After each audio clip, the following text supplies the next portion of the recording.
Well, hey everybody, it's me, Jermaine, and I'm back for another episode of The Simple Truth here on YouTube as well as on Patreon.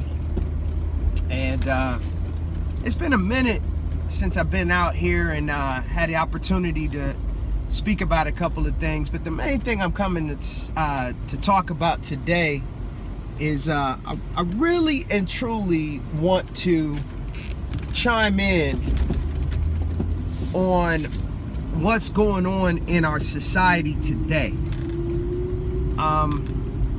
and especially as it relates to, as they would call it here in America, race relations.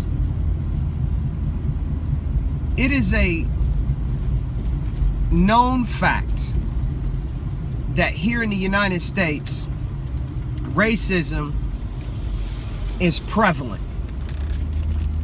And for the last 8 years under the Obama administration, it seems like that racism wasn't as overt as it had been in years past. So what you had happen was, because it was not as overt, you had a lot of people that began to become complacent, especially people of color.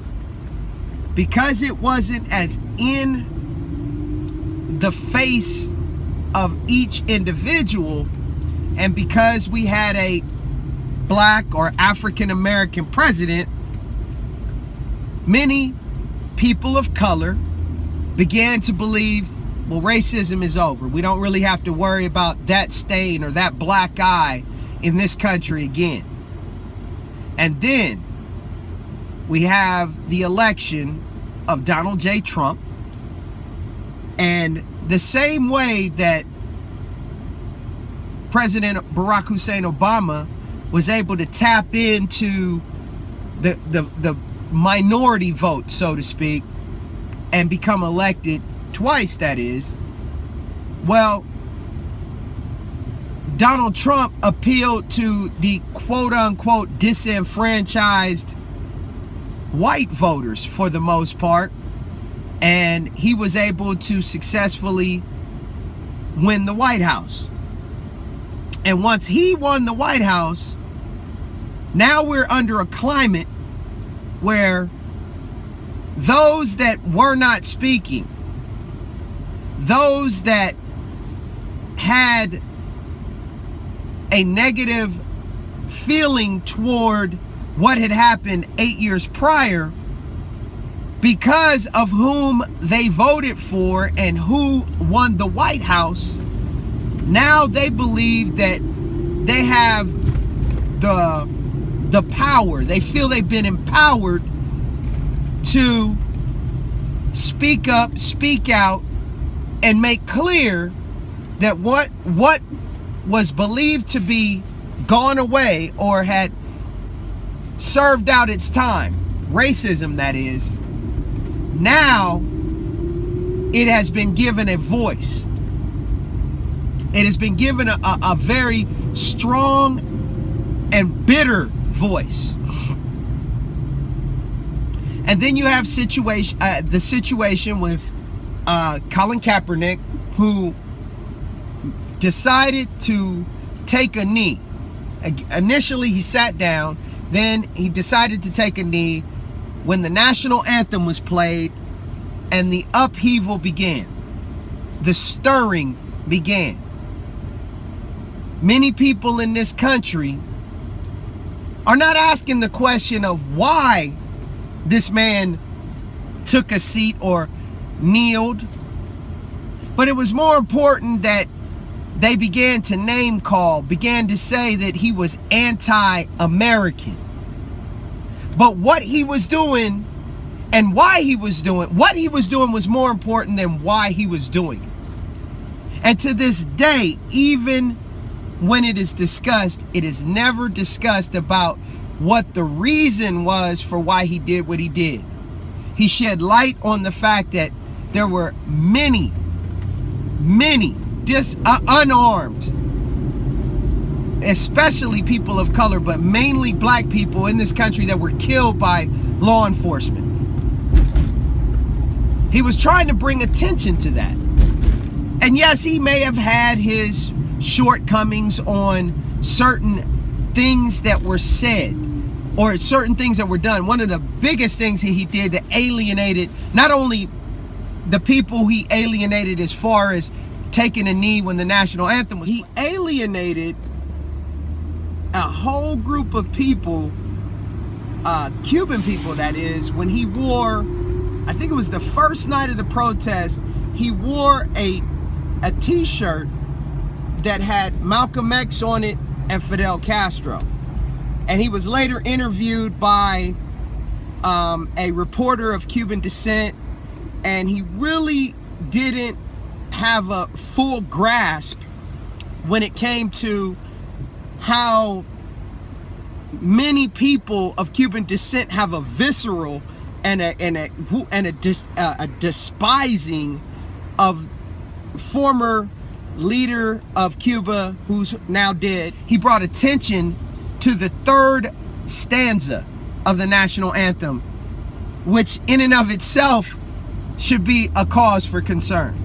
If you don't know about it, go look it up yourself. Then the other thing he brought to light was the fact of the disproportionate amount, as I said before, of black men and some women that have become victim, mainly one woman thus far, Sandra Bland, but the victims of unnecessary police violence upon unarmed black men and even young men. And what that led to was now you have various other, not a whole lot, but you have a few other NFL players. The most recognizable and the most out there right now, kind of like Colin Kaepernick was last year, is Michael Bennett, the defensive lineman for the Seattle Seahawks. And he had a situation where he was at a casino on the Las Vegas Strip. And that casino that he was at, it's known for being a little seedy, to say the least. And many special duty officers at that casino on a normal basis. But that's neither here nor say when it comes to the fact that there was a report the night of the Floyd Mayweather and Colin McGregor fight. After the fight was over, there was a report of shots fired at that casino, and as part of the scattering of people, running to safety, it was alleged that Michael Bennett, fled the scene, was identified and thought to be allegedly maybe involved in it, and police officers kind of took matters in their own hand and kind of handled Michael Bennett very roughly. And that's still going, the situation is still going on. It's still being investigated. All camera angles haven't been seen. But the most important thing, I'm trying to make a point here in the video, I'm not defending Michael Bennett, because I can't defend or know what was going on. I can only see from the video, the small sampling of video accounts of the video that was shot probably by a bystander. But all of the video has not been brought out.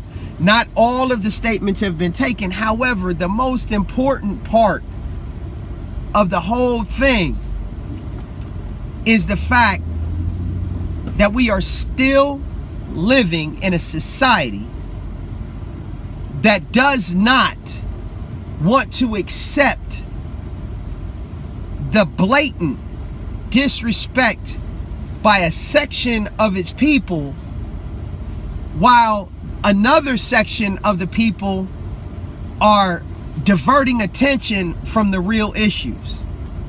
And the real issue is that we live in a country that is Probably better than other countries I've been to in my lifetime.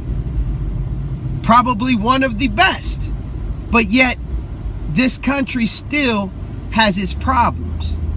And one of its major problems is systemic racism and blatant disrespect for a small section of people.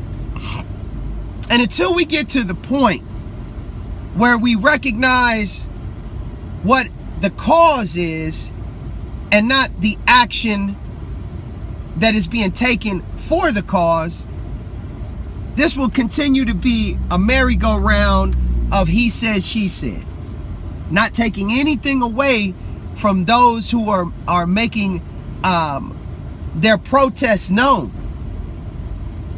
But we need to wake up as a people and understand that, you know, when you have situations like about a month and a half ago now, of blatant disrespect again for a section of people in Charlottesville, Virginia. And we have a situation where we can have political officials that will point out everything else in the world, but when it comes to where it is blatant and overt and it is just cut and dry, and for a lack of better terms, black and white, and it is overt, it's just ignored. It's not discussed. It's not even talked about. See, the simple truth of the whole matter is until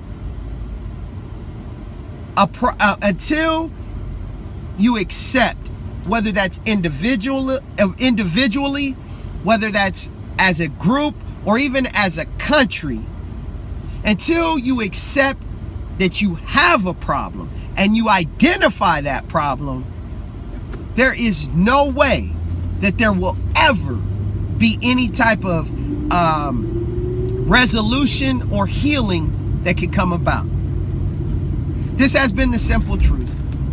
And as I always tell you, it's the simple things that are oftentimes the most profound, but yet they're the most difficult to put into practice and to actually do. I want to thank you for joining me, and I'll be sure to see you, and you again on another episode real soon. It's the simple things that are oftentimes the most profound, but yet they're the most difficult to put into practice and to actually do.